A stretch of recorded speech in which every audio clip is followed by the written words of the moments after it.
Hi, everyone. Welcome back to the Simple English Podcast. Today, we're diving into a question that we've all thought about at some point. What truly makes us happy? Is it money, success, or maybe something simpler? This episode is going to help us understand happiness in a way that's easy and practical. To help us explore this topic, we have Mako, a life coach who has worked with people from all walks of life, helping them discover their true sources of happiness. Don't forget to check out the free PDF file in the comment section below to get the full transcript and vocabulary for this episode. Hi, Mako. Hi, Lisa. It's so great to be here. This topic is so close to my heart, and I'm excited to share some insights with you and your listeners. So, Mako, let's begin with a big question. What do you think makes people happy? Great question, Lisa. Many people think happiness comes from material things like money or buying expensive gadgets. But research shows that while money can reduce stress to a certain point, like helping us pay for food, rent, and other essentials, it doesn't guarantee long-term happiness. Instead, happiness often comes from experiences and meaningful connections. That's so interesting. I read somewhere that people are happier when they spend money on experiences rather than things. Why do you think that is? Exactly. Experiences like going on a trip, having a nice dinner with friends, or even attending a fun concert create memories that stay with us. These moments give us stories to tell and share with others, which strengthens our relationships. For example, think about a time when you had a great day out with friends. That memory brings a smile to your face, even months or years later. But a new phone? You get used to it after a few weeks and it doesn't feel special anymore. True, I can relate to that. Last year, I went on a simple hiking trip with my family. We laughed so much, and even though it was tiring, the memories are priceless. Speaking of relationships, how important are they for our happiness? They're very important, Lisa. Studies show that people with strong, supportive relationships are happier and even live longer. It's not just about having a lot of friends, though. It's about having meaningful connections. For example, just one person you can talk to about your feelings and share your ups and downs with can make a huge difference. That makes sense. But what about people who feel lonely? How can they find happiness? That's a tough one, but there's hope. One thing I always tell my clients is to start by connecting with themselves. Practice self-care, like journaling or meditating, and spend time doing things you enjoy.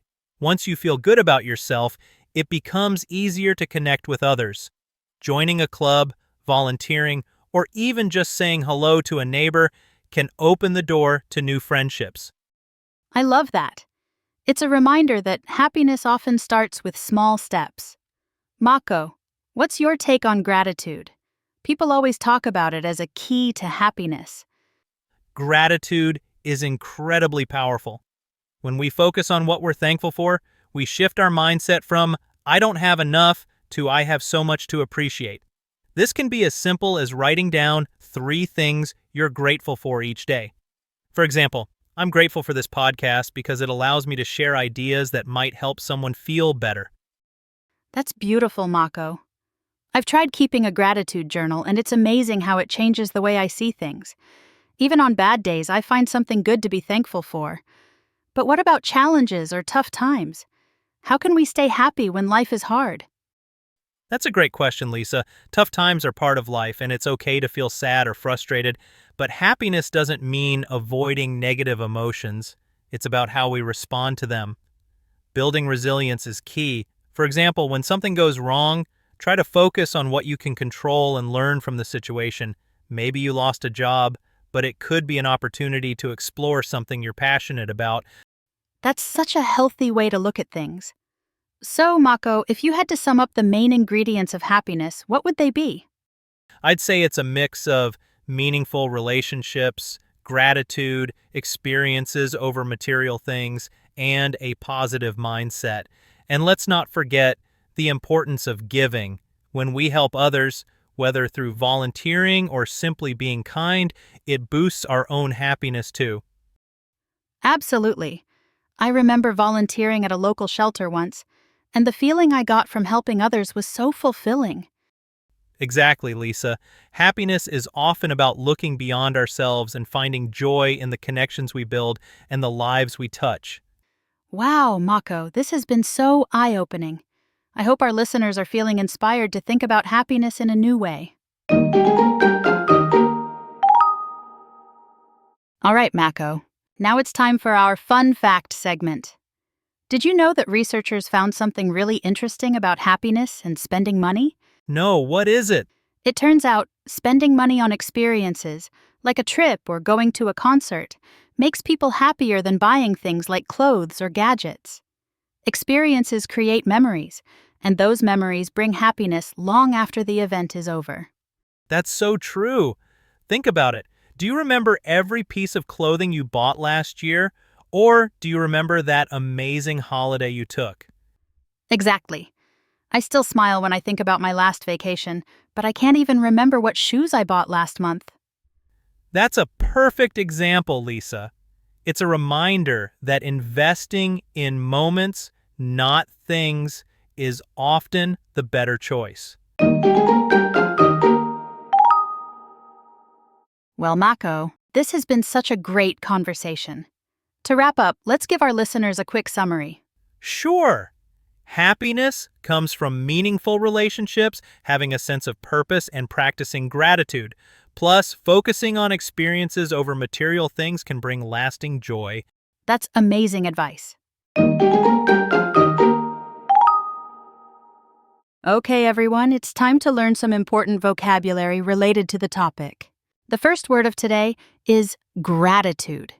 It means the feeling of being thankful and showing appreciation.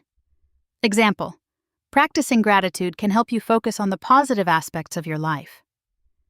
Next word is fulfillment. It means a feeling of satisfaction or happiness because of achieving something meaningful. Example: helping others often brings a sense of fulfillment. Next word is connection. It means a bond or relationship with someone or something. Example: building strong connections with family and friends can improve your well-being. Next word is resilience. It means the ability to recover quickly from difficulties or setbacks. Example: resilience helps people stay strong during tough times and maintain their happiness. Next word is experience. It means events or activities that leave an impression or create memories. Example: spending money on experiences like travel can bring lasting happiness. The last word of today is empathy. It means the ability to understand and share the feelings of others. Example: empathy strengthens relationships and increases happiness for both people involved.